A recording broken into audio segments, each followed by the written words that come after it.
محرم کون سے ہیں؟ محرم کسے کہتے ہیں؟ وہ مرد جس کے ساتھ ہمیشہ ہمیشہ کے لیے عورت کا نکاح حرام ہے اسے محرم کہتے ہیں۔ جس کے ساتھ کبھی عورت کا نکاح نہیں ہو سکتا اسے محرم کہتے ہیں۔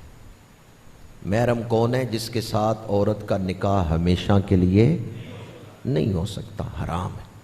باپ، دادا، بیٹا، پوتا، نانا، نواسا، یعنی نانی اپنے نواسے کے ساتھ جا سکتی ہے چونکہ نواسا اس کا محرم ہے۔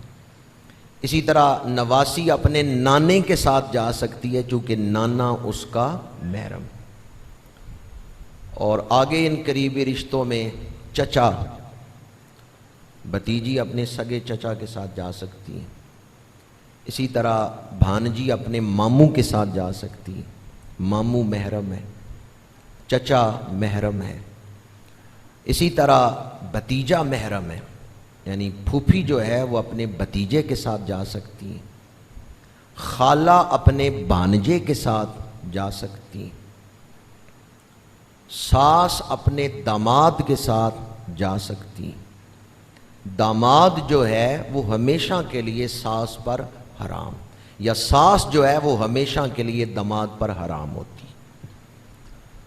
ساس اور داماد آپس میں محرم ہیں، لیکن اگر ایک احتیاط فقہا نے بیان کی ہے کہ ساس اور داماد کی عمروں میں زیادہ فرق نہیں، یا ان میں کوئی ایک بد اخلاق ہے تو پھر سفر میں احتیاط کرنی چاہیے، پھر انہیں اکٹھے سفر نہیں کرنا چاہیے۔ لیکن جہاں تک شرعی فتویٰ ہے ساس اپنے داماد کے لیے محرم ہے۔ کچھ رشتے ایسے ہیں جو محرم نہیں ہیں لیکن لوگ محرم سمجھتے ہیں، مثلا خالو، وہ محرم نہیں، چونکہ خالو اس وقت تک کی محرم ہے جب تک خالہ نکاح میں ہے۔ اگر خالہ فوت ہو جائے تو پھر اس کی بھانجی کے ساتھ خالو نکاح کر سکتا ہے، یعنی اپنی بیوی کی بھانجی کے ساتھ نکاح کر سکتا ہے۔ اسی طرح پھپھڑا جو ہے وہ بھی محرم نہیں ہوتا۔ پھپھڑا اس وقت تک کی محرم ہے جب تک پھوپھی زندہ ہے۔